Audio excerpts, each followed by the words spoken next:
Hello, everyone, and welcome to our third episode in this series of the Becoming Well-Informed Friends on Worldview Connection. I'm glad you joined us. Again, just reminder, we're going to primary sources here and building on the teachings of the LDS Mormon prophets and apostles to be informed and to be engaged and to directly head into some of these controversial topics. We're starting off today on Doctrine and Covenants, section 132. It was actually officially published and added to the Doctrine and Covenants in the 1876 edition. Many people ask, why couldn't the girls and women who were sealed to Joseph Smith and any of the prophets or apostles of the LDS Mormon Church, why couldn't they be sealed as sisters or daughters instead of wives? And in this spiritual dynasty, we can eventually get more into what the doctrine of the spiritual dynasty was. But going more into this era of Brigham Young's term as president of the church, he was the president prophet of the Church of Jesus Christ of Latter-day Saints, the second president from December of 1847 until his death on August 29th, 1877, in the Utah mainstream Mormon church. So Brigham Young taught, the only men who become gods, even the sons of God, are those who enter into polygamy. And if you ever want to look up these sources, I've cited them within the slide, and you can pause it and look those up. He frequently taught that the highest level of celestial exaltation was tied to the practice of plural marriage and tied to the requirement directly to the biblical example of Abraham, stating, quote, "If you desire with all your hearts to obtain the blessings which Abraham obtained, you will be polygamists, at least in your faith, or you will come short of enjoying the salvation and the glory which Abraham has obtained," unquote. His line there where he says, "at least in your faith," in other words, if you're not able to attain more than one wife, you at least had the intention of doing it and you did all you could to do that. You can further research some of his teachings along those lines. Now, President Brigham Young's one of his counselors in the first presidency is Heber C. Kimball. He was a huge advocate of polygamy. I don't go into his life in detail here, but he had over 40 wives and many children. He taught, with Brigham Young, he taught this, quote, "The principle of plurality of wives never will be done away, although some sisters have had revelations that when this time passes away and they go through the veil, every woman will have a husband to herself. I wish more of our young men would take to themselves wives of the daughters of Zion and not wait for us old men to take them all," unquote. Brigham Young had 56 wives and he fathered 57 children. Because the definition of a wife during the late 1800s era of plural marriage varies, historical records typically break down his family as follows. He was sealed to roughly 56 women. However, only 16 of these women actually bore 57 children. So collectively, you can divide that up. 57 divided by 16. Anyway, I don't give the details of who and the names of his wives and names of his children, but anyway, other wives were sealed to him for eternity or provided homes and support. So there were some unique things going on in early Utah history. The third president of the Church of Jesus Christ of Latter-day Saints, John Taylor, he served, his life was from 1808 to 1887. He served from 1880 to 1887. Notably, he is the only president in the church's history to have been born outside the United States. He was born in England. John Taylor immigrated to Toronto, Canada, where he worked as a cooper and a Methodist minister. He and his wife, Leonora, his first wife, were baptized into the LDS Church in 1836. He was ordained as an apostle in 1838 and faithfully served early missions in Great Britain and North America.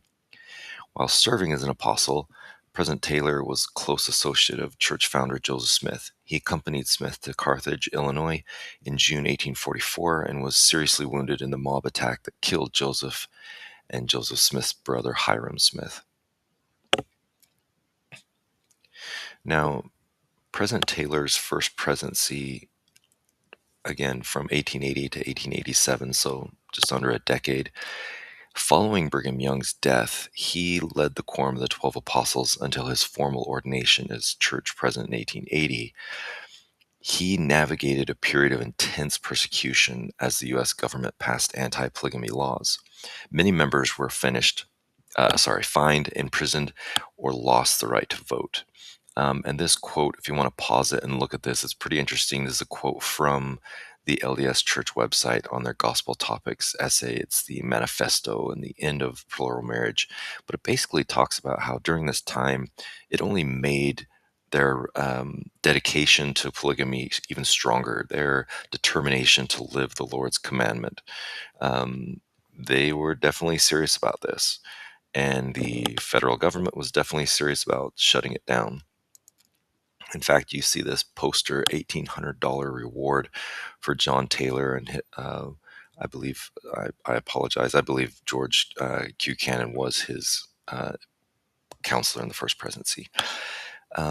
Anyway, this is, some have called it the polygamy underground. So to continue leading the church and avoid arrest, President Taylor spent the final 2.5 years of his life in seclusion, often referred to as living on the underground. I apologize for the typo here. He died in Kaysville, Utah. That's what it should say there. He died in Kaysville, Utah on July 25th, 1887, in hiding for his life. I just want to take a note here. Look at this poster. As a note, this $800 reward, this is into the late 1800s. If you were to convert that to money now, this is over $25,000 in our currency today. So this was a very serious situation between the federal government and the government of the church. President Taylor's administration promoted what became a restricted 1886 revelation that continues to be studied and, well, I'd even add debated. But it's been digitized and publicly published by the LDS Mormon Church historians today. It's available on the official church website. They give that information. This is a picture of President Taylor and his first presidency and apostles. You can pause this screen and read over the names. It's really fascinating to see who was in his first presidency and who were his 12 apostles. If you look up each person and see some of their historical events, there are very significant things here. Notice at the bottom that Wilford Woodruff was there with them, the prophet who, president of the church who later ended polygamy. So in the Doctrine and Covenants, in the 1886 revelation on polygamy, while he was in hiding, President Taylor, he basically said this was the new and everlasting covenant, and it was never going to be revoked. I'm going to get more into this in detail. Let's get into the full text here. September 27th, 1886, quote, "My son John, you have asked me concerning the new and everlasting covenant, how far it is binding upon my people. Thus saith the Lord, all commandments that I give must be obeyed by those calling themselves by my name, unless they are revoked by my or by my authority. And how can I revoke an everlasting covenant? For I, the Lord, am everlasting. My everlasting covenants cannot be abrogated, nor done away with, but they stand forever. And have I not given my word in great plainness on this subject?" Yet have not great numbers of my people been negligent in the observance of my law and the keeping of my commandment? And yet have I borne with them these many years, and this because of their weakness, because of the perilous times. And furthermore, it is more pleasing to me that men should use their free agency in regard to these matters. Nevertheless, I, the Lord, do not change, and my word and my covenants and my law do not. And as I have heretofore said by my servant Joseph, referring to Joseph Smith, all those who would enter into my glory must and shall obey my law. And have I not commandment?